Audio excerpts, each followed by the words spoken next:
प्रधानमंत्री है। प्रधानमंत्री नरेंद्र मोदी को एक सांसद सरेआम आके गालियां देता है। कितना न्याय है, कितना लोकप्रिय प्रधानमंत्री है, कितना देश विरोधी। ऐसा कोई प्रधानमंत्री आज तक हुआ नहीं है और न आगे आने वाली सरकारों में ऐसा मिलेगा। ऐसे ऐसे शब्दों का इस्तेमाल करता है जो मैं इस प्लेटफॉर्म पे बोल भी नहीं सकता दर्शकों, और शायद एक राजनेता ये भूल जाता है कि जिसकी वो बात कर रहा है बेशक वो दूसरी पार्टी से हैं, लेकिन फिर भी इस देश के प्रधानमंत्री हैं।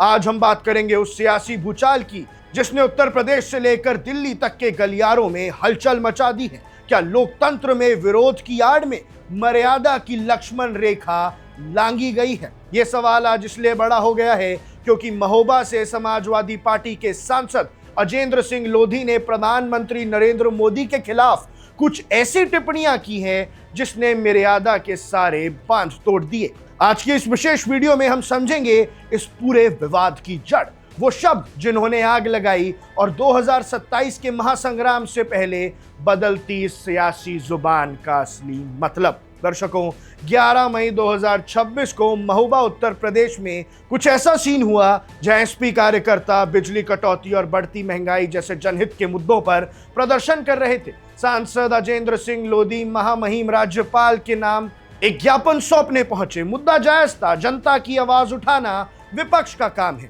लेकिन तभी जोश में होश खोने वाली वो बात सामने आई। दर्शकों, आप वीडियो में भी देख सकते हैं कि सांसद जी ने प्रधानमंत्री के विदेश दौरों और उनकी फ्यूल कंजर्वेशन यानी ईंधन बचाने की अपील पर तंज कसते हुए एक बेहद आपत्तिजनक गाली का इस्तेमाल किया। मोदी जी जो कुछ बोलते हैं बहुत अच्छा बोलते हैं। पेट्रोल की खपत कम करें, हैं? सोना ना खरीदें, विदेश की यात्रा करोड़ों में खर्च करें, हैं? कितना न्याय है, कितना लोकप्रिय प्रधानमंत्री है, कितना देश विरोधी। ऐसा कोई प्रधानमंत्री आज तक हुआ नहीं है और न आगे आने वाली सरकारों में ऐसा मिलेगा। उन्होंने देश के प्रधानमंत्री को न केवल अपशब्द कहे बल्कि उन्हें एंटी नेशनल तक करार दिया। जरा सोचिए, एक सांसद जो खुद संविधान की शपथ लेकर सदन में बैठता है, जब वो सार्वजनिक मंच से देश के सर्वोच्च पद पर बैठे व्यक्ति के लिए ऐसे शब्दों का चयन करता है, तो वो क्या मैसेज देता है? क्या यूपी के सांसद इसी तरह की भाषा में बात करते हैं? क्या गाली गलौच ही विरोध करने का तरीका है? इसके बाद बीजेपी का पलटवार होता है और वो कहते हैं, जैसे ही ये बयान का वीडियो वायरल हुआ, भारतीय जनता पार्टी ने इसे हाथों हाथ लिया और हमला बोलने में देरी नहीं की। बीजेपी प्रवक्ताओं का कहना है कि ये सिर्फ एक सांसद की जुबान नहीं फिसली है, बल्कि ये समाजवादी पार्टी के उस डिस्टॉर्टेड माइंडसेट और पॉलिटिकल कल्चर का हिस्सा है जहां विरोध का मतलब सिर्फ गाली गलौच रह गया है। बीजेपी इसे डेस्परेशन यानी हताशा का नाम दे रही है। उनका तर्क है कि विपक्ष के पास जब विकास के मुद्दों पर घेरने की ताकत नहीं बचती तो वो निजी हमले और अभद्र भाषा पर उतर आते हैं। 2027 का रण और कड़वी होती हुई जबान। सवाल यह है कि आखिर ये अचानक इतनी कड़वाहट क्यों देखने को मिल रही है?